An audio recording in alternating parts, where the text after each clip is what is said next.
How's it? You're listening to ALANUI MELE on PBS Hawaii. Yo, this is Meso, and you're listening to ALANUI MELE on PBS Hawaii. Peace. Listen up, this is Danny One, and you're listening to Hawaii Hip Hop History via ALANUI MELE on PBS Hawaii. Check it out. Born to run amok in the streets of Honolulu at a young age, he made his name known with original styles. According to another OG Hawaiʻi graffiti artist, Demise, from the Mad Crew, and I quote, he introduced us to interesting perspectives that you see in hip-hop today. Then in the 90s to early 2000s, he went off the map. But Hawaiʻi graffiti blew up, but with many of us not knowing who came before us. For a while, only graffiti historian was Think. He kept the OG's names alive with his magazine called Hawaiian Nights. All of a sudden, in the mid-2000s, many of these legendary artists came to reemerge. Design, Demise, Nakas, Crush, and this man. He started on the humble, opening his house in Eva to everyone from old to new school. Like Yoda, he was called to bring peace to the force and eventually started his first nonprofit called 808 Urban, teaching Hawaii's youth to express their culture and heritage using the art of graffiti. Fast forward now, he is traveling the world, getting up, representing his Hawaiian and Samoan roots. Just like he did as a kid in the ditches of Palolo, it's my honor to welcome John Hina, a.k.a. Prime, to the ALANUI MELE podcast. Yes. What's up, Prime? What's up, brother? That's long-winded. That was awesome. I mean, awesome. bro, I was short at first. Like, nah. I got this one. I gotta make him legendary. I gotta tell the story. You know. I was like, oh wow. I try. But how you doing? Good. Okay, so off the bat, invite. nah, no problem, bro. Off the bat, I keep forgetting to ask the other artists, how did you get your name? Oh, Prime. Yes. You know, so actually, my first name was Trick. Okay. Because I'm just that kind of guy. Yeah. You know what I mean? I'm always rascal, and Yeah. I was thinking about tricking things and people and all of that. But I found out that there was another person, an older like OG that had that name, and back then, you know, like if you have the same name, then you got to scrap. Yeah. And I was like, nah, that's okay. So Yeah. I scrapped that idea, and then during that time, you would always see commercials like Sizzlers and their prime rib special, like prime real estate. Yeah. You know, you see, I just kept seeing prime all over. So I looked in the dictionary, and the definition of prime fit me to the T, especially as a number, because as a writer, you have that number attached to it. I never had a number because prime as a number can only be divided by itself. Yes. So I was like, okay, perfect. Nice. You know what I mean? So that's why I started putting prime, because that was my ego at that time. Right. That was my attitude at that time. Like, come and get some. Did you break it down even further, like 5 letters? You know what I mean? Like, you know, the balance of the word. Did you get that deep into prime later on? Like when you started, like, you know, piecing and doing that, like 5 letters, PRIME, you know what I mean? The balance of the... No, No. I wasn't into that. I just felt like it fit perfect. Right. Just, So this is before Transformers, the Transformers cartoon. yeah, but the Transformers blew up in '84, right? Yeah. So that, you know, like going to school, everybody was like, hey, what's up, Optimus? So I was like, what the hell? You know, and I didn't like the cartoon too much. You're like, oh no, this is before, bro. But- Prime real estate. Yeah, I would get every name called in the book. But once the Transformers redid, you know, the movie version, I was like, oh, this is pretty cool. Oh, nice. But you know what's weird is the kids that I work with now don't even know the Transformers. They only know Prime the drink. Oh, that's right. And it's crazy. They're like, oh, Prime like the drink? I'm like, what drink? Wow. Like, oh, there's a Prime drink. I'm That's like, oh. true. I don't think my crazy. son, he's 15, 16, he don't know. Oh, I think he does because of me. Yeah. Optimus Prime. So did you Yeah. have to battle anybody named Prime at that time? Nobody else chose Prime. No, nobody had that name. So I at figured that once time. Transformers came, like, oh, Prime. Yeah, I knew there was a LA Prime though. Okay. And then through Slick, I got to meet him years later. Nice. That was like, How was oh, that? man. Was that like all love, pretty much? Oh, yeah. Awesome. You know, because we're older now. Yeah. You know, I don't know if it would have been the same if we were younger, but definitely this was in my 30s. So I got to see him and then talk story and then ask him like, hey, so how was it? you know, in LA versus Hawaii is, you know, Hawaii is not really equal to LA when it comes to the streets. Yeah. So he had so many good stories to share. So back in the day, talking about streets, so you pretty much grew up in the streets. Oh yeah. Yeah. So what areas were you causing ruckus, young Prime? Oh, so you know, Prime was pretty much born in Palolo. That's when I really started pushing. Okay. You know, so living in the back of Palolo, going to the housing, hanging out with those guys, and then, you know, shout out to CSW, right? Oh, nice. Yeah, the Crazy Samoan CSW Warriors. is okay. There you go. Crazy Samoan Warriors. Right. So yeah, and we all went to school together, and then they seen my artwork, and I was like, oh, okay, we gotta rep you in. Oh, nice. And then throughout the years, we've always been in touch. So you hanging out Palolo Valley, CSW. So you never got into that gang life, or you always chose to do more art, graffiti? Oh, I mean, shoot, you have to. Yeah. You have to be in that gang life. You know, if you're associated with a housing, you're either, and especially coming from, you know, a Samoan background, you kind of get sucked in. You know, and then once you get sucked in, that's it. You gotta rep your hood, even if you know somebody on the other side. Right. You know what I mean? And it got super political sometimes, and then sometimes it was just really like chill, just to hang out with somebody knowing that they're from another gang. Right. But we had families, so our families knew each other, so we had to kind of like, you know, stick it in our pocket, keep it in our pocket, and just play it cool. So, growing up in Palolo, how did you get influenced to even start doing graffiti? Remember your early influences, or maybe was it like a commercial, a magazine ad, a uncle, friend? Well, it was definitely Subway art. Subway art was a heavy influence. What year was that? Spray can art. This was 84, 85. Jim Prigoff was the photographer. Right. But yeah, so many legends in those books. And then, like I used to listen to records, and then I remember a Jelly Bean album with Scenes artwork on it. Nice. So that was some influence. It was the albums, right? The music albums had all the graffiti too. So 84, 85. Yeah, I think that was Spray like can art, Subway art. That was really like the peak of that time. So what took you from seeing it to doing it? So yeah, my first experience in the ditches. A friend of mine, Steve, we went. He was like, "Hey, I got some spray cans. Let's go down to the ditch." So we went down to the St. Louis ditch, and then painted this piece. And I was like, "Oh, I'm hooked, man! I got hooked. I just kept going down to the ditches every time and just paint." Yeah. Did you get out on the streets and stuff too? Hit up on, like, you know.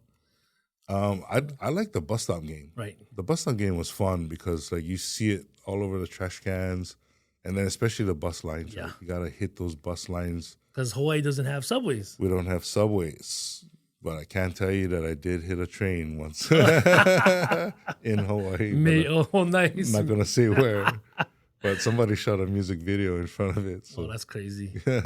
Yeah, the bus. Yeah, you know, come to think about it, the bus was our subway. Yeah. Even in the 90s when I used to catch bus, I went to Kamehameha school, so I was public school all the way to 9th grade, made it to Kamehameha, but I would always catch bus from Kalihi, Lilia, all the way back to Kapahulu and back. And, you know, you'd see all the tags. Yep. Same concept, The right? 1 and 2 got smashed, man. Like everybody in town knew the 1 and 2, so you had to get up on every single one.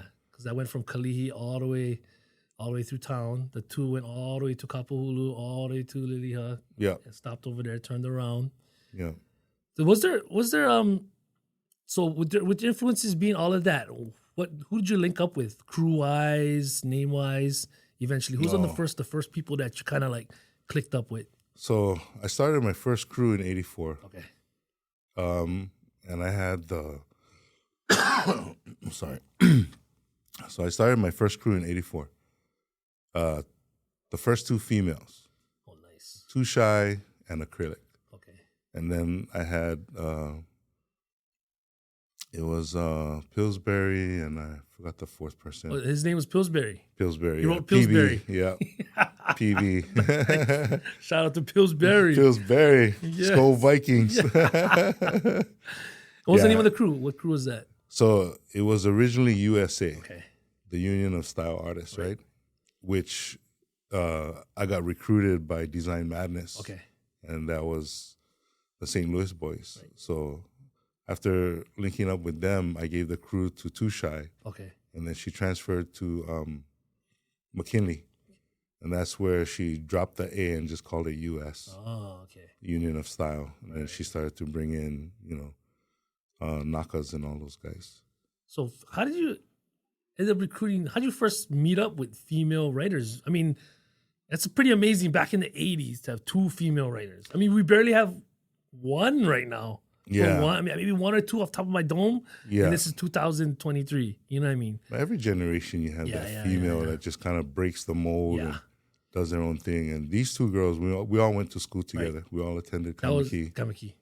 Yeah. So we went to Kamiki High School, and then they just see my stuff and fell in love with it. And it was like, oh, I want to join your crew. And I was like, oh, I don't know. Yeah, I don't know about that. Let me see your stuff. Oh, I don't know about that.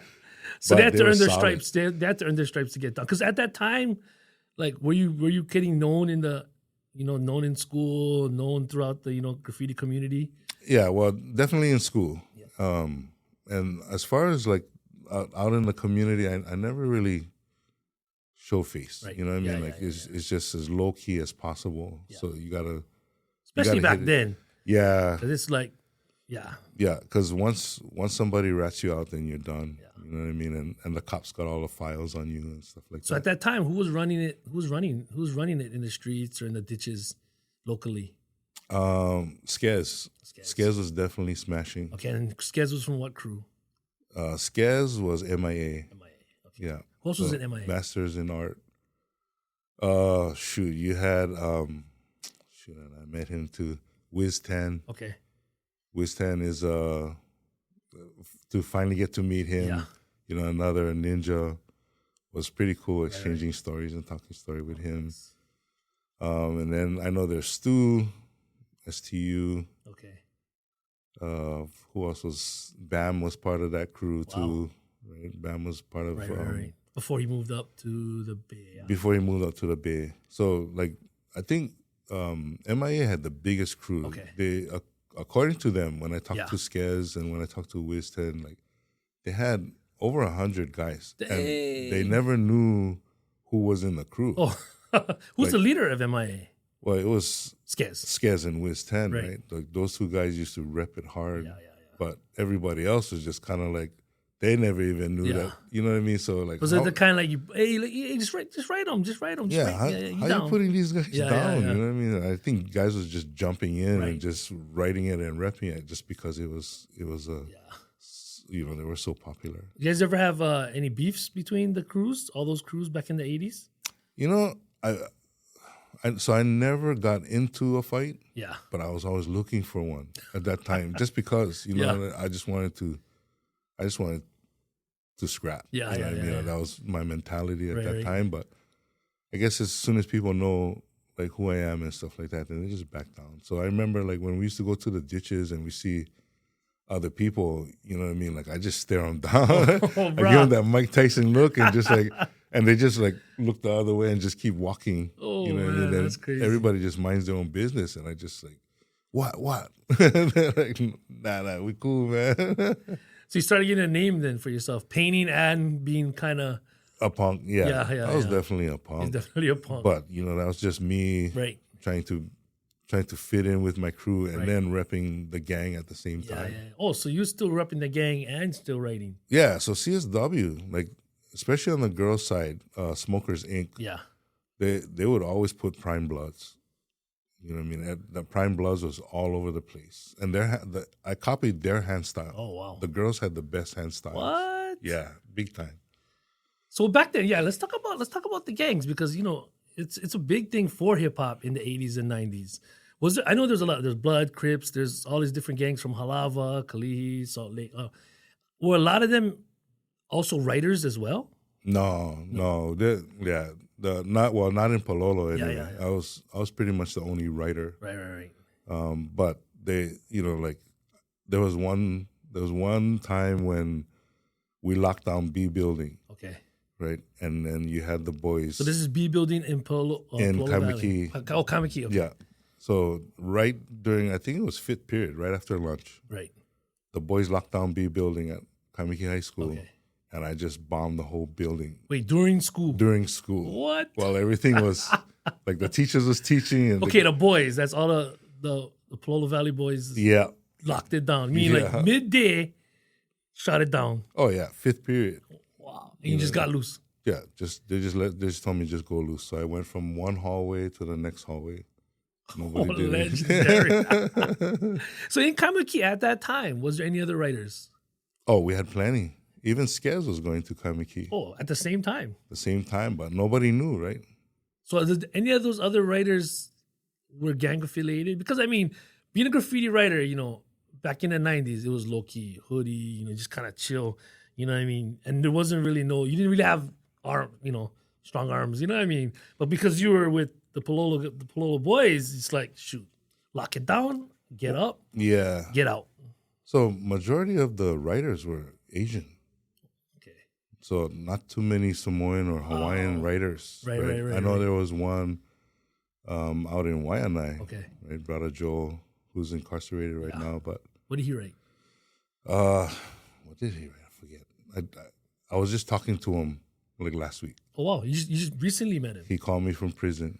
What? And we got to talk story. And he was like, Prime, I'm coming out soon. I want to come and see you. And Wait, he all like that. get down. He like spray. He wants to help the youth. That's Same awesome, thing. bro. He wants to, like he's seen what I was doing. Yeah. And then when he knew that it was me, Right. he was like, bro, I remember him from Waianae. Oh, that's crazy. Because, the story with him was that I was just chilling at home and this guy shows up at the house and was like, hey, who's this guy, Prime? And I was Wait, like, he's from Waianae. He showed up in Palolo. No, Oh, okay. in Waianae. In Waianae. Oh, you're out in Waianae? Yeah. Oh, okay. In 85, I moved out to Waianae. Oh, wow. Okay. And then while we was up in the homestead, Yeah. he was living in the homestead too. So he came down the street looking for this guy named Prime because one of the other guys that grew up, was telling him. And this guy was an MC legend in the 90s. Okay. And rapper and everything. Oh, who's that? Big T's. Oh, Big T's. Yeah. Shout out Big T's. Yeah. So yeah, we all grew up in the same neighborhood. Wait, okay, so let's see. How did you get from Palolo Valley Housing Mm-hmm. to Waianae? Was my girlfriend, yeah. Okay. So I met my girlfriend in 9th grade. Yeah. And then for 10th grade, she moved out to Eva Beach. And so got to follow the girl. Yeah. right? And then so I started bombing out in Eva Beach. Wow. Started hitting up Eva Beach. So the number 50 bus used to get smashed Okay, every time. And then the 51 later, the next year, she moved to Waianae. And then that's when I moved. Were you with still her. going Kamiki or you're just not going to I school? was still going to Kamiki. Sheesh. Yeah. And then I just lost interest. This was around 86. And 86, you already 87. graduated already or you're still in school? Yeah, I was still registered. Yeah. My dad kept me registered, but you know what I mean? Yeah. Like, So you're out I in stopped Waianae reading. and some guy threw Big T's. Somebody heard about you and it's Mm-hmm. like, hey, who's this guy Prime? Yeah. And then what happened after that? I was telling him, I don't know who you're talking about. Oh, And he was nice. like, but that's you. I said, no, that's not me. But you're talking about like graffiti. And he was like, yeah, I like battle him. I was like, oh, okay. Well, I think I have his stuff. So I showed him the book. Yeah. And then he looked at the pieces and he was like, oh, I like meet this guy. So he went from like, I like battle mode Yeah, to like yeah. fan mode in 2 Wow. seconds. And not knowing you're the guy, you make like, oh, yeah, I don't know what you're talking Yeah, about. I don't know what you're talking about. Same thing with Skez Yeah. too. When I met Skez for the first time, Right. and he doesn't remember this story, but we talked about it. And I say, you remember that time when we was on one of the buses and we was at the depot by Aloha Stadium. Okay. And he was telling everybody in the back of the bus, like, oh, yeah, this all my pieces and stuff like that. And everybody was like, hey, you know this guy named Prime? And I would ask him, like, you know Prime? And he was like, yeah, I know Prime, yeah. I was like, oh, so what? You better than Prime? He said, blow his doors. Oh, and I was let's like, go. oh, for real? Oh, shoot. And that's when I went show him my book. Oh, right there. I had the DM book. Yeah. Like, everybody knew the DM book. Okay. And then when I showed him the DM book, he was like, oh, how you got all this? I was like, because I'm Prime. Oh, you know what I mean? let's So, go. so without bleeping anything, you know, Yeah. I just told him, get off the bus, let's scrap. You know what I mean? Oh. And he just jumped out and he took off. Oh, wow. And he was like, you know, when I talked to him about that, I said, Yeah. I don't remember, but everything is such a blur. That's crazy. You know what I mean? But You know what? You gotta love it. I call it analog because that's the only thing I can. You know, for me being, you know, DJ records, like everything, it's analog, analog memories. You know what I mean? Because like you don't get that anymore yeah, on the bus. Other writers, and the thing is, you look at back then you could look at somebody and be like, that guy's a writer, yeah, right? Yeah. You can look and be like, oh, that guy skates. You know, that guy's into hip hop. Yeah. Nowadays, you don't know anything, but that memory that you have is so valuable because that memory, you know, pretty much sets a path because he met Prime, you met Skez. Yeah. You know, let's talk about Skez, like his role in Hawaiʻi Graffiti. Vital. Like he smashed so many things. What is the definition of smash? Smash, you just kill everything, whatever you can. You know what I mean? And I give props to him just because of what he did for the culture, Right. without wanting any recognition or anything. It's kind of like a juxtapose when you think about it, right? But he got his attention, but didn't want it. Yeah. Could you explain to people what was Skez's contribution art wise in his pieces, colors, like productions? I mean, like he had his letter flow, he had his color schemes, which was pretty standard at that time. Yeah. It's real. I want to say, I can't. Like the pieces that I seen later was sort of like Futura played a big role, Right. in influencing colors, especially you could see it in MIA style. Was that for everybody in Hawaii? But even for us guys, Futura, had an influence on the way we schemed our colors and stuff like that. So that was pretty cool. You know what was crazy? When I got to finally like meet Nakas, which was way later, right? And he would show me his piece books. That guy's like, that was on some Futura. Yeah. Like, I mean, it's hard to explain it, but when I would see it, I'd be like, bro, like you were on another planet. Yeah. With the way things meld and colors and lines, I was bugging out, you know. But then mainly I knew him for Getting Up. So Getting Up to everybody is like hitting like your name on everything.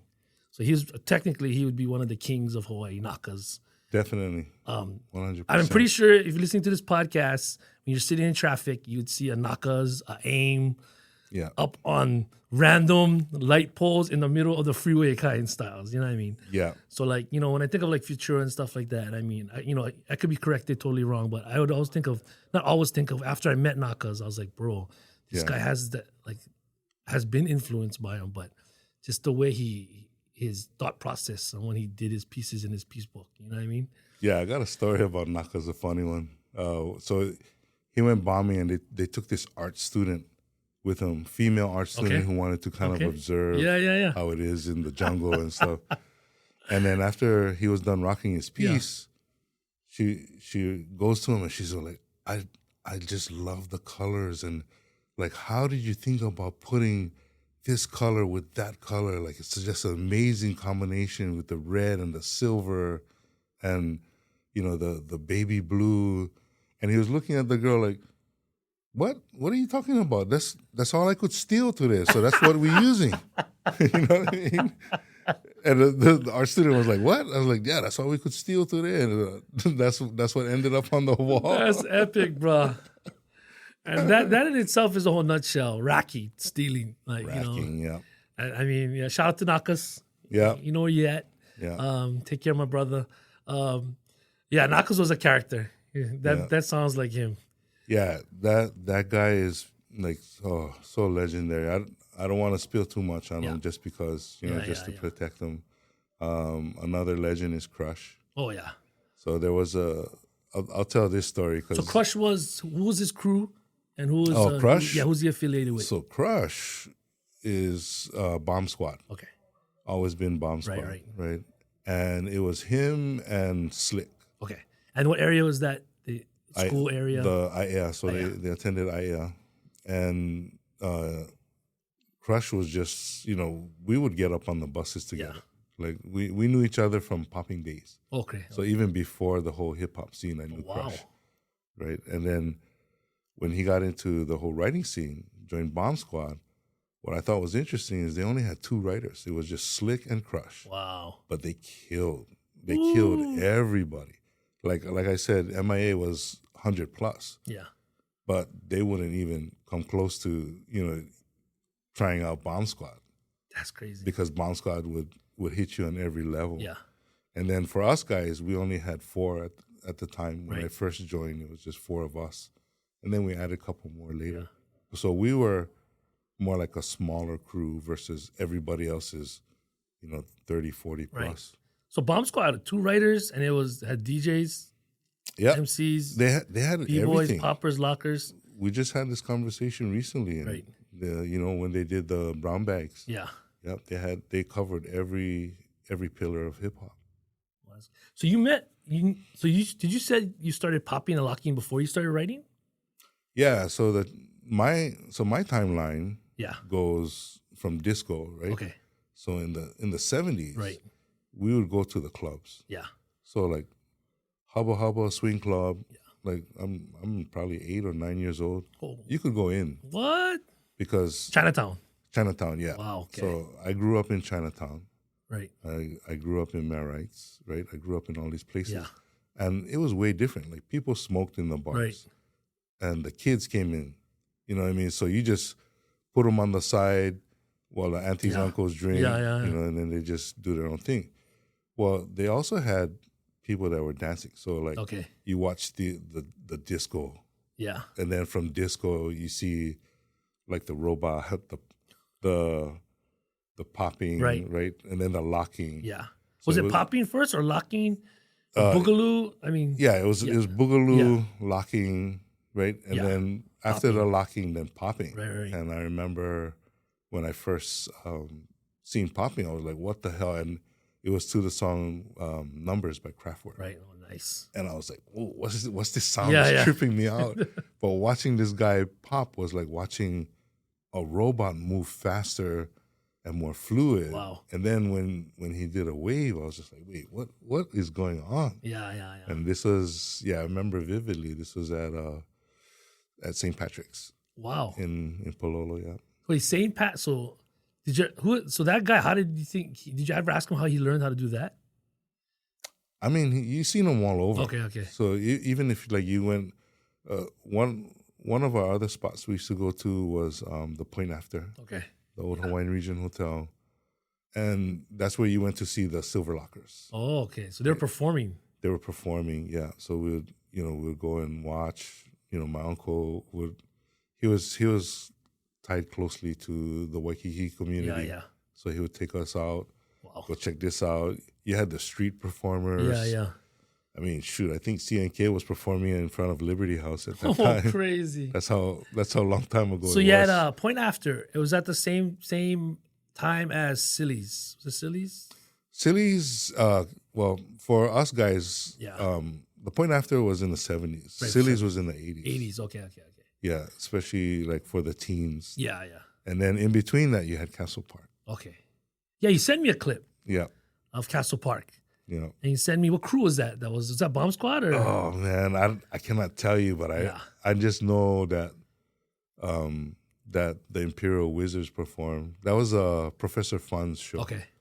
Yeah. Right, so he always spotlighted kids, especially the dance ones. Well, that's good to know. So in between, was Castle Park the place to go? So if anybody don't know, Castle Park was a water park. Yeah. Can you let us know what Castle Park was to people that? Castle Park had everything. Right? Like that's when you could. Like my favorite place to go at Castle Park was Water Country, which is our water park at that time, and then we had the go-karts. Yeah. And those go-karts, man, like if you get into an accident and you roll, you're not suing nobody. You just dust yourself off, get back in line. You know what I mean? That's how it was. But everything changed when somebody got hurt, and then they ended up getting sued. But the locals, if they got hurt real bad, you don't say anything. You just get back up and don't tell your uncle or your auntie or your mom, because they might just take you home. So Professor Fun was holding like talent shows, like jams or what was all it? kinds of stuff. But it was like a variety show. Yeah. Yeah, it was always something for like if you're not writing, if you're not doing the bumper boats or So anything. what, all the writers, all the b-boys, poppers, everybody just came to it Castle Park. It was more like the popping side of things, and then slowly early you had 80s then you had the b-boy side, like the crews repping it, and I just remember just watching it. I was like, I want to do that. I want to wear the white gloves and the baggy pants. Oh, and nice. Suspenders. I had so I wasn't cool enough to get suspenders. Oh, you have to be cool to wear suspenders. Yeah, man, like all the lockers. They always had suspenders, and I was like, oh, I want to be like that one day. Oh, that's crazy. Getting back to the graffiti. So, what is that? Demise said in one of the interviews I interviewed him a while back. He said that you introduced a lot of interesting perspectives on your art that you see in hip hop today. All the b-boy characters sticking out like comic books and stuff like that. So, what influences at that time influenced you to take what you seen on the pages and put it on a wall? And how were you able to do that? Take it from what you see and translate it with spray cans, which never had no tips. Oh yeah, it was straight stock. Yeah, straight stock. And then like if you hit your outline, you gotta commit and you gotta hit it, or else gotta redo it. But in the streets, like you don't have time. So I remember just practicing, and it wasn't like I had, later on I had my house where I could practice. Yeah. It was like you just gotta sneak into a ditch, do your thing in practice, and then hope that nobody recognized your mistakes and all that. So I wouldn't write names, when I was practicing. Okay. But I would do like a little something like I would do like Bloods, right? Because of the whole gang thing. So Bloods was easy. Okay. You just did Bloods, did an outline, you got practiced, and you just get bigger and bigger and bigger. And then once you feel confident, then you rock a prime piece. But for me, I wasn't really a letter person. Okay. I think because growing up with my dad always had comics. Yeah. Right. So for me, it was Marvel. Right. I was into all of those characters, and I used to draw them. Right. And so translating that to spray paint, I had to figure that out. And my first piece that I did with a character was Shmoo. Oh, nice. I don't know if you remember Shmoo. I remember Shmoo. But I mean, like we even had b-boys. Like I think is that from not Space Ghost? Was from the Barbarian show, yeah? Yeah. And there was a b-boy called himself Baby Shmoo. Oh, crazy. But I Thundar the Barbarian. Thundar the Barbarian. Yeah, is that Shmoo in there? Yeah. Oh, Hanna-Barbera. Yeah. So I practiced that piece because it was just a peanut, right? Yeah. And then an outline, and then you know what I mean? Yeah. But because you don't understand like the pressure and all of Yeah. that, like you'd always have Shmoo with like eyes dripping, or like when you do the outline and it starts dripping, then you're like, oh yeah, I meant to do that. It's pretty cool. Yeah. That's how we got the drip. So real quick, just go through the steps of piecing real quick. If you do a quick one, because you're saying outline. Yeah. Yeah. So what is the first steps from the I guess sketchbook? We'll take you to, because now people look from their phones, but before it was you sketchbook, you sketch, take the sketchbook, boom, boom, boom. Yeah, for the piecing, because the tagging, that's the first step, right? Yeah. The first step is getting your tag down. Yep. And then, or getting it up, right? And once you get your tag down, then you kind of play around with the letters. And like, I was so bored in school that all I would do was just draw different concepts of using letter. And then once you do that sketch, it's already ingrained in your memory because we didn't have smartphones. Yeah, so we memorized everything. Okay. We memorized people's phone numbers. Right, yeah. That was a thing. I still remember my first house number. Yeah, your addresses, everything, right? And so with the pieces, it was the same. Like you just remember. And then like when you have cans, you go out and then you try these concepts and you just figure it out. Yeah. Everything was all, everything was just figuring out on your own, like what techniques work. And then you see other people's stuff and you're like, oh, okay, how did he do this? Or how did he do this? And like that's a cool technique. I wish I knew how to do that. Yeah, because there was no YouTube. There was no Or YouTube, Google. nothing. You got to go find them and meet them Yeah. and talk story with them. Or see them in the bus, Or, and yeah. threaten their life, so they run. Or catch them in the ditch. Catch them in know the what I mean? ditch. Like, show me that right now. Yeah. So the process would be like an outline.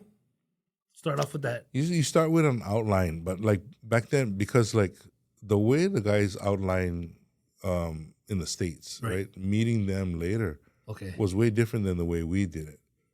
So like they would translate everything to bars, Okay. right? And then you would crisscross a bar. So like if you have an X, Right. you have one bar going one direction, Right. one diagonal, and then the other bar overlapping. Yeah. Whereas us guys, we would outline the X. You know what I mean? So you would always have a crooked X. Yeah. We had crooked X's. And we wondered, how did these guys come up with straight X's?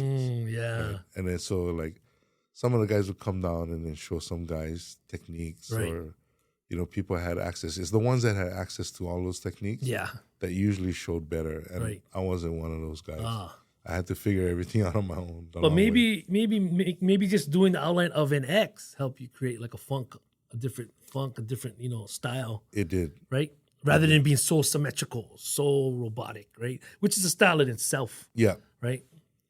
Yeah, and that was the thing. Like we didn't have too many references. Like Right. we didn't have trains coming by every day where you yeah. could see pieces up Yeah. and different. You know, like what was a throw up? Yeah. We didn't know what a throw up was. Yeah. To us, that was ugly. Like we Right. were piecers. Yeah.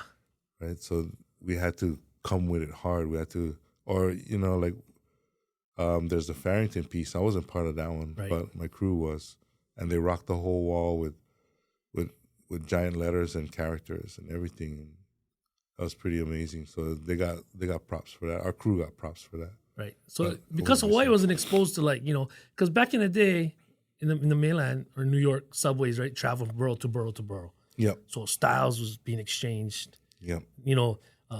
Techniques, different colors, whatever. Hawaii had nothing.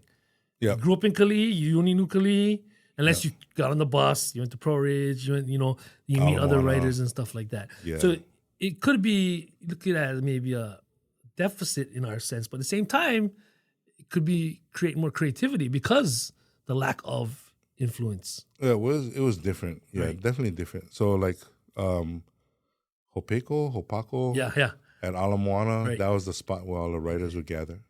You know what I mean? And they would like show their black books or their pieces, right? And that's where you would exchange. Okay. You wouldn't necessarily see it on the streets. Right. You know what I mean? So we had our own way of doing things, and then that transpired to other people adding their own twists, Right. Because you don't want to get caught biting. Like, Yeah. That's so disrespectful if you get caught biting. Once you get caught biting, man, like everybody just It's kind of over. ignores you. Yeah. So at this time, so when did you start slowing down? Do you remember what year did you start slowing down? Yeah, around 86, 87. Right. Especially like 87, I was done already. Yeah. Just because like the drugs mattered Yeah. more. You know what I mean? I was so into the drugs. Right. And Using, everything. selling, both, or was it kind of like just a lifestyle? It was like more using. Yeah. Okay. You know what I mean? Like 85, especially 85. So Right. aside from doing pieces and the writing scene, like that's what I never understood is why hip hop had segregation. Because to me, like we were doing everything. Right. Like we're at the bus stop. We hit the bus stop, but we're still waiting for the bus. So Right. what do? Beatbox. Yeah. And then if you're beatboxing, somebody's gonna rap on your beatbox Exactly, yeah. and then cut down the next person. Right. And then so you have cut downs, Yeah. right? And then battles would just happen. Right, like right. somebody shows up with their dual cassette Yeah. speaker, Yeah. put it down, and then like let's go. Right. And then they just start going at it. Yeah. So Yeah. that was kind of like the way I viewed hip hop at that time, which was a later version of how popping was, because popping was everything minus the rapping and the beatboxing. Right. You know, it was just like everybody was challenging on the streets. Yeah. As soon as like if you're on the number 2 going through Waikiki, and then you pass by one of the game rooms across from Like Fun Factory? Fun Factory. Yeah, I think it was Fun Till- Factory over by Scruples. Oh, okay. That was a hot spot. So we would always look for like challenges. And See who's there. Get off the bus. 9 out of 10 times we're getting off that bus because we love want to it. see who's who's challenging. You know what I mean? that's Or the crazy. banyan tree by Waikiki Beach. Okay, yeah, Where yeah, the yeah. Duke statue is now. Yeah, that was yeah. a hot spot too. That's when the bus used to travel past there. Yeah, and like us guys, we used to do, at the clubs after Silly's, we would hang out and just go all night, and then after being out all night, then we would go and perform under the banyan tree and let all the tourists throw money. Wow. Because we're hungry. Yeah. Gotta eat. So we take that money and then, straight to Jack in the Box, and that's how we would feed ourselves, on the weekends. Jack in the Box, they didn't even know how impactful it was for hip hop heads or Yep. writers. I think even in my generation, we go Jack in the Box. Yeah, Jack in the Box was always around the corner of some place. Yeah, you know yeah. what I mean. So it was 24 really hours. easy. 24 hours. It was an easy transition Right. easy fix for us to get our food. And then later on, like the other hot spot that all the writers used to hang out at was like Hawaiian Bryant's. Okay. But for me, I was in the billiard scene from Chinatown days. Oh, wow. So from River Street, Right. all the way through, like that's all you had was billiard halls. Okay. So I Yeah, grew yeah. up watching all of these billiards, and I was living behind University, behind Pucks Alley, Okay. in the 80s, Right. and I would always go to University upstairs. It was called Campus Q, Okay. Yeah.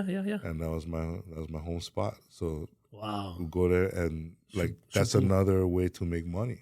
Right. Hustle. And one day I was getting beat, and my friend was like, "Hey, I got this stuff. If you want this Yeah, stuff, yeah. because back then it was just cocaine. Right. Right? You would go in the bathroom, and then just get a quick one, Right. quick bump, and then you come back, and then you're focused again. yeah. But then the down is equally as potent. But once I gave in to my friend, Yeah. that was it, man. Because, like I was like, what is this? They're like, oh, we call this mountain apple. Oh, crazy. What is this mountain apple? They're like, oh, we smoke them. Yeah. And I was up for 3 days. Ooh. But being up for 3 days and looking at that billiard table, like the pool table, it was like the Matrix. Wow. Before I break, I knew exactly how I was going to finish everything. That's crazy. And you just start getting into your mind, right? That I just started doing all of these things and started making money, right? And then from there, so the more you lean on one side, right? Even though like writing was exciting Yeah. for a time, making money was more exciting, especially since you're taught that you have to finish school, get a good education, get your degree, and then go get a job. Yeah. But I haven't finished school and Right, I'm right, making right. this kind of money. Why? Yeah. Why? yeah. Why go school? Yeah, why go school? And why get a job? Yeah, exactly. So we just kept hustling. Oh, I that's mean, crazy. And that's why eventually I went from slowing down in 86 and then 87. I was just like, I'm not interested anymore. Right. So, like in the mid 2000s, I opened the shop with a bunch of my friends. We took it from Kaneohe to Pro Ridge. It's called Prototype. Yep. And I started doing all these writers' battles, black book battles, events in the shop. Yep. And when I started doing that, there's a whole new generation. So my generation was 90s, late 90s on. So I did that because there's nothing on the west side at that time, Nobody would come into Pro Ridge like back in the day to battle b-boying like they used to do. So when we moved the shop from Kaneohe to Pro Ridge, because I told my partners, bro, I'm telling you, we got to open one hip-hop shop in Pro Ridge. Yeah. And I moved to Waipahu, so I knew already, bro, hip-hop is there. Opened it, bam, Yeah. exploded. Yep. All these writers, all the guys that I knew from the west side, EV, DE, all those guys came out, supported, all the 90s guys. But something else happened. All of the OGs came out of nowhere. Yeah. Where I met one of the first guys I met was Adam. Yep. And he's the first guy. And the thing is, like I said, there was no social media. I couldn't Google names. Yeah. It was all lore to me, right? Yeah. So he wrote, and you want to talk about him real quick? Yeah, so, he got into it. he reconnected with Crush. Right. And then Demise came along. So like everybody just started gathering Yeah. at this place. Right. And then like I had no clue what was going on. Right. Yeah. But I remember I got a call from Crush out of the blue. Okay. And he was like, "Hey, Prime, the streets is hot." And I was like, "Wait, what?" I think this is like 2000. So you randomly kept in touch with Crush throughout the years. Random guy. guy. Super random. Like I couldn't, Yeah. you know what I mean? Like I never had his number. Yeah. He never had my number. But I worked with his auntie. Okay. So I don't know if that's how he got my number. But yeah, he's the one responsible for me coming back on the scene. Like I always give love to Crush because of what he did. But not knowing that he was rolling with, with Demise and Design. Yeah. Right? And then I was just thinking about it. So it was your event at Prototype. They said, "Hey, just come down to this event at Pro Ridge." Yeah. And then whatever it is, it is what it is. So I said, "Okay, cool." I went down, I met with Crush, and then Quest. I was supposed to meet Quest. Okay. I was looking forward to meeting Quest. Right. And I never got to meet him. But with just hanging out, like I remember looking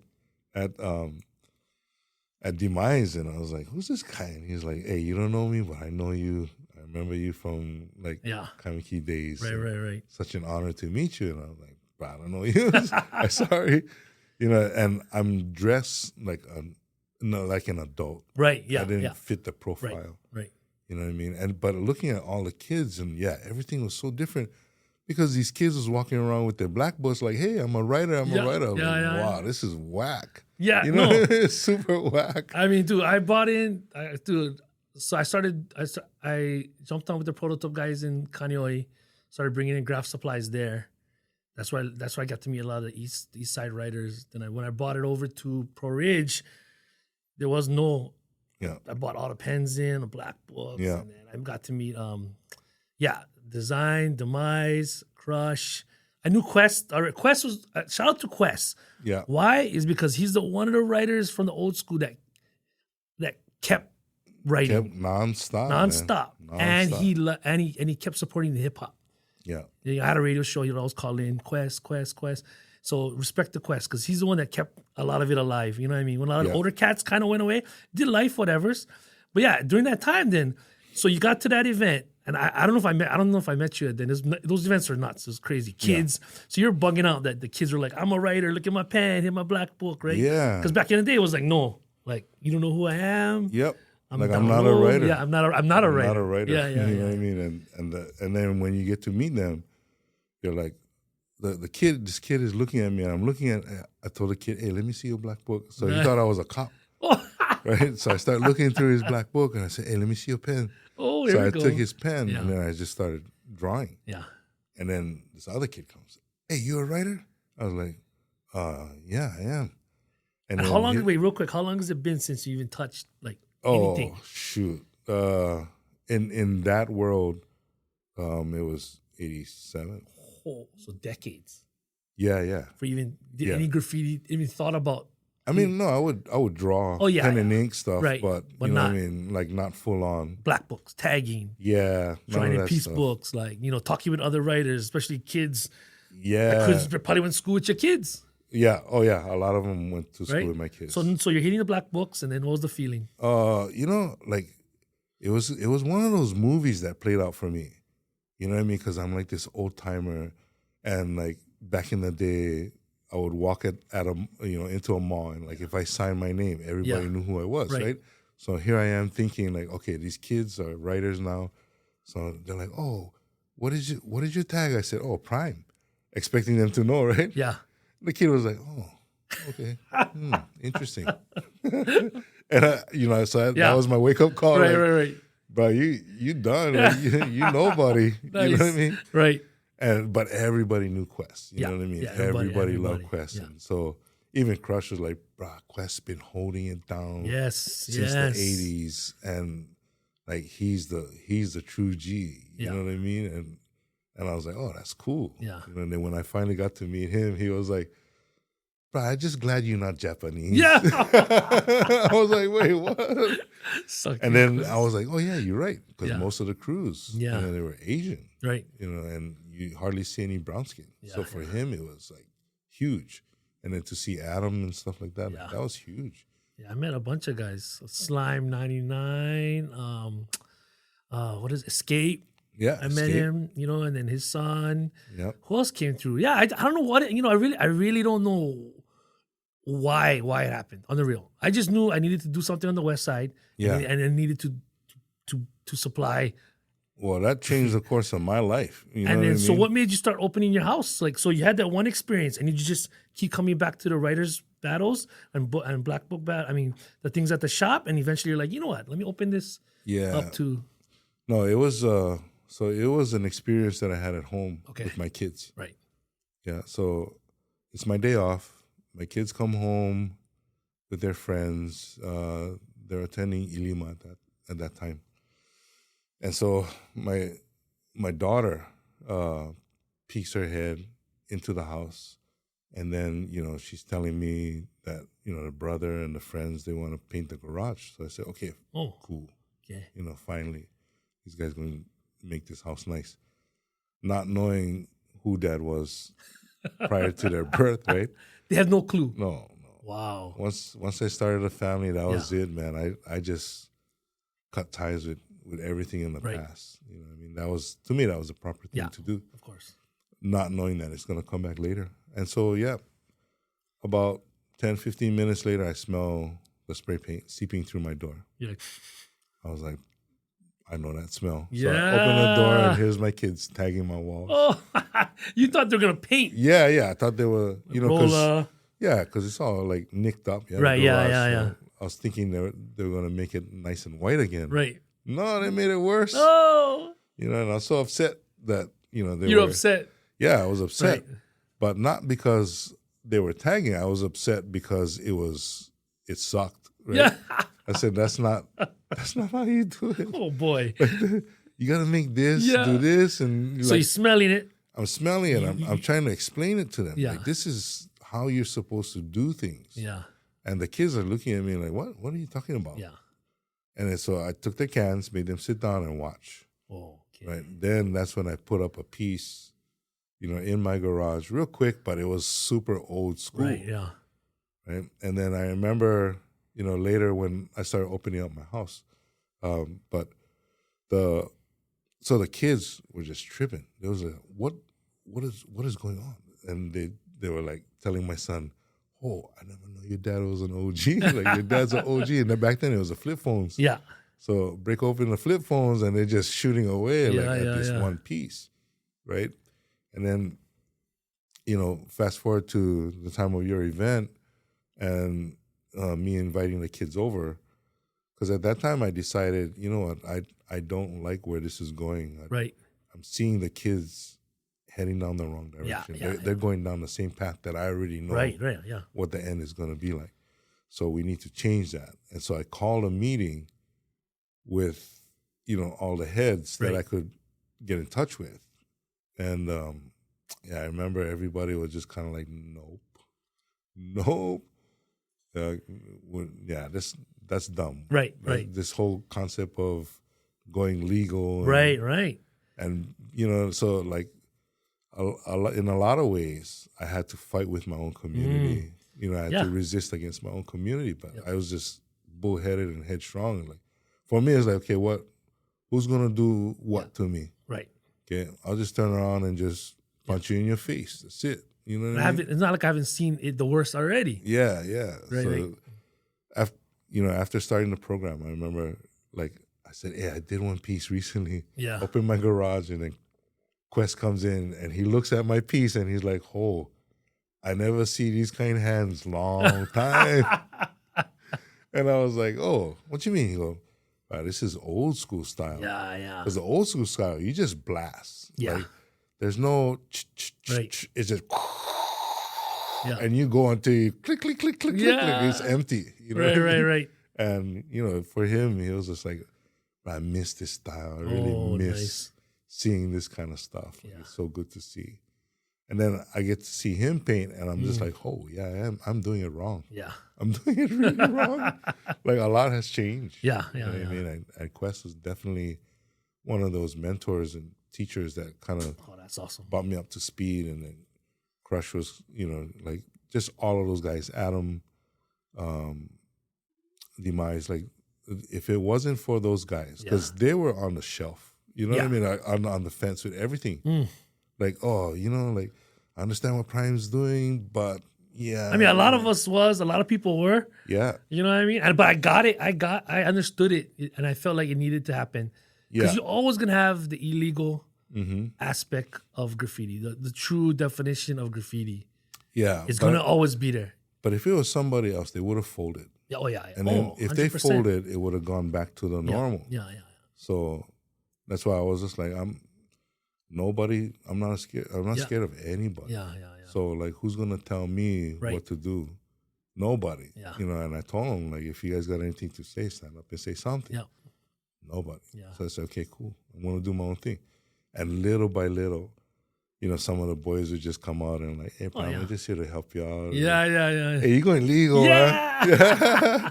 I remember, oh, man, I'm going to spill the beans, but yeah, East 3. Yeah, okay. East 3 was one of them. Yeah. He was just like, no, this has to be illegal. And, like, that's not cool, And, man, look at him. He's painting community murals. He's working with kids. And I'm like, hey. You remember that time when you told me at my house? We all can change, you know what I mean? Yeah. But, what you did, so how did you end up, like, creating the name 808 Urban, like, all of a sudden take it to a level of, like, let me help these kids, let me guide my son and his friends, open my house, everybody come through, old school, new school, come just hang out.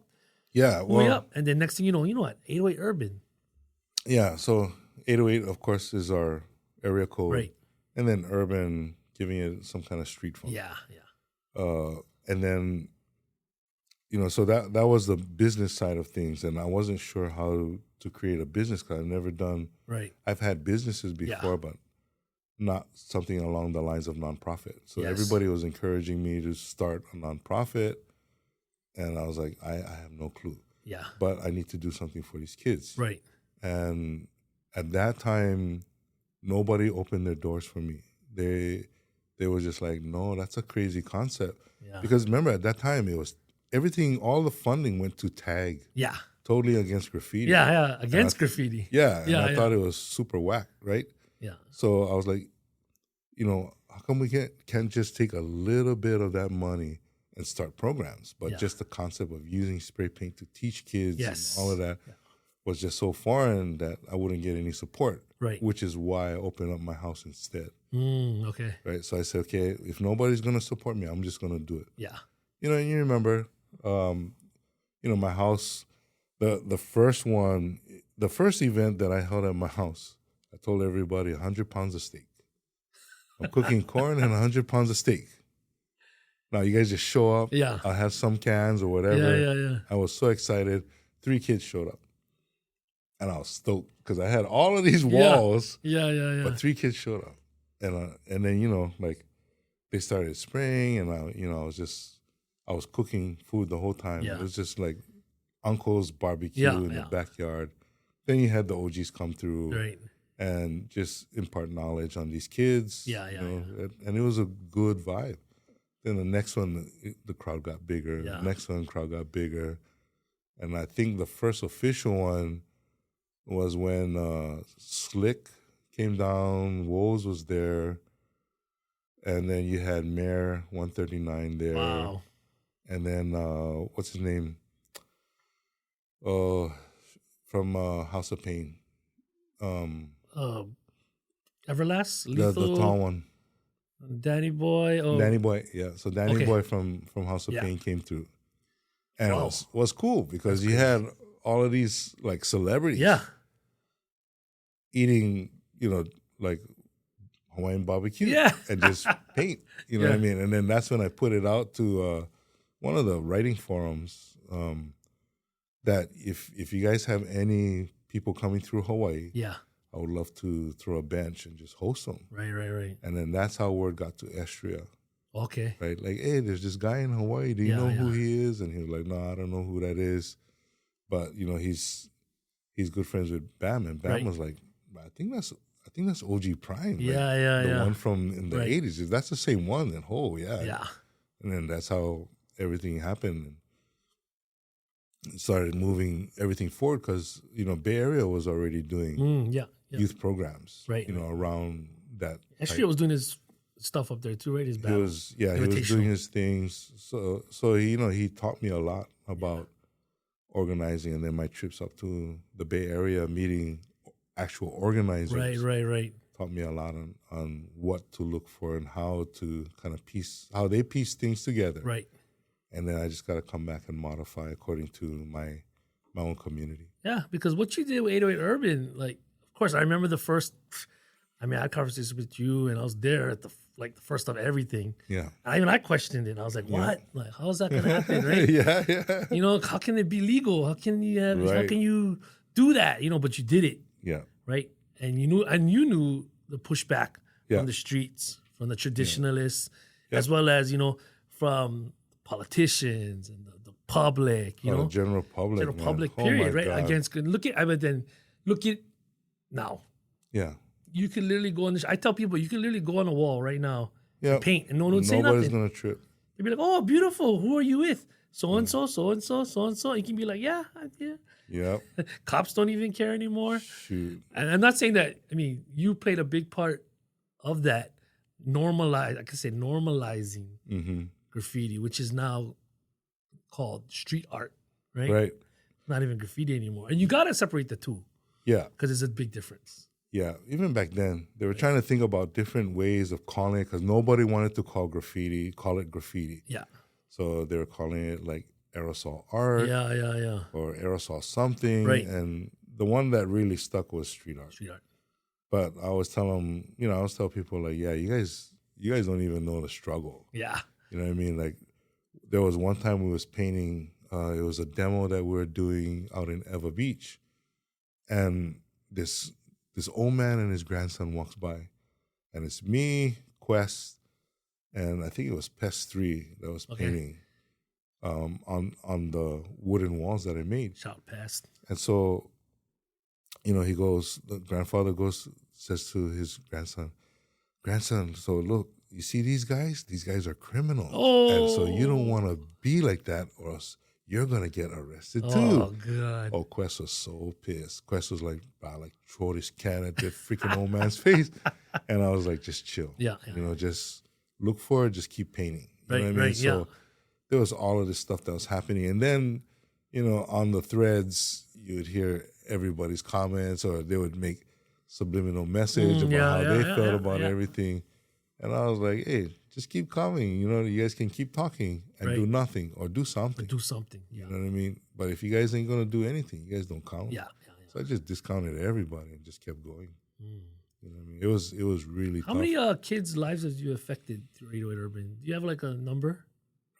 I know 1 year I had like 600 kids. Wow. State-wise or just Oahu? No, just Oahu. Wow. That's not including like the kids, like in the States. Yeah. When I used to go and travel and do workshops with all Right, these right, different right. kids. Because I was trying this concept that I felt like it would work if we empower the kids Right. to organize themselves, right? And give them the template to organize themselves. And it worked for the first group. Then it worked for the second group. And then it was just kind of rinse and repeat the same template throughout all the different high schools. But the sign up for everyone got bigger and bigger and bigger. And when I had to, my health got really bad. Yeah. Because I was just so overworked. And I shut down. So I had to just shut it down for a little bit. Okay, I was wondering. Yeah, you're going hard. Yeah. And it just, yeah. I wouldn't say no to anybody. Wow. If somebody calls and they want help, I'm just gonna show up, no matter how tired I am. How tired I am, or if I'm busy doing something, I'm still gonna show up. And that was my commitment. You know what I mean? Yeah. So it got bigger and bigger and bigger, and then my body just collapsed. Yep. And then we had to do like this fundraiser in Kaka'ako for me to pay my bills because I wasn't, the bills are still going, but my Right. body was down, Yeah. and so there's all of those things that come with the sacrifice. Yeah, definitely. And when I tell people about where it is today and what it was back then, I always tell them, you know, I'm the firstborn. Right. And if you know how that works, the firstborn always get the cracks. Yeah, of course. You know, and what street art is today is the baby. Yeah. The one that the parents just kind of let go and do whatever. Yeah. You know what I mean? It's a great analogy. So 808 Urban, is it still going or is it on? It's still going. Still going. Yeah. And so that's run by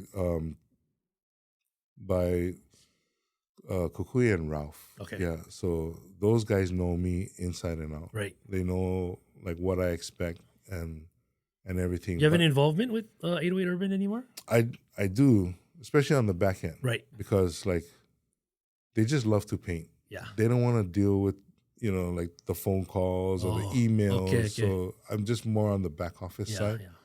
But I'm slowly trying to push them into that direction because Right. you guys got to get the whole experience. Yeah. And if you can get the whole experience, then I think you're ready. But part of your graduation is for you to take on the students, for you to start mentoring that next generation. Right. Because I'm not going to do it. Yeah. You know, I did my time. I invested everything that I had, including sacrificing time with my own family. Yeah. Just for these kids and whatever they do with it, whatever they take away from it. Yeah. That's what I hope will pass forward. Right. You know what I mean?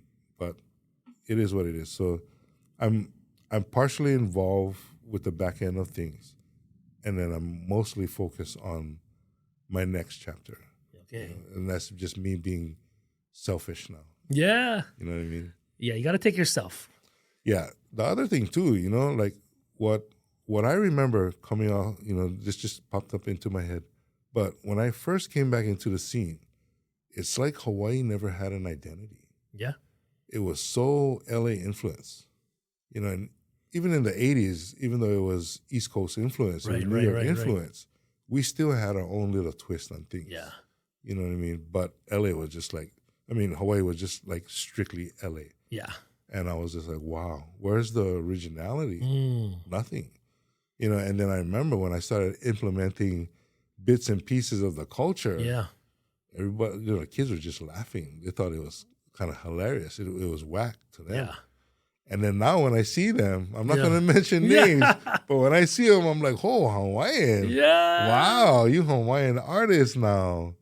That's cool. You know, like, hey, just step up to the plate and swing. Yeah. You know, never mind what anybody else thinks. Yeah, and that's what I've seen throughout the past, you know, almost 2 decades is a lot of fear. You know what I mean? A lot of people being afraid to be themselves. Yes. But isn't that what writing is all about? Writing is all about your own identity and defining yourself. And that's always been my thing to the kids is to be yourself. Hey, that's like the most perfect place to end the podcast. I was ready for another question. I was like, wait, that's awesome right there. Shoot, and on that note, Prime, much mahalos for coming through PBS Hawaii and joining us on ALANUI MELE, bro. Appreciate you. Mahalo. Mahalo for listening to ALANUI MELE on PBS Hawaii. Introduction beat by Just One O. You can listen to ALANUI MELE on all streaming platforms and check us on social media at PBS Hawaii or www.pbshawaii.org.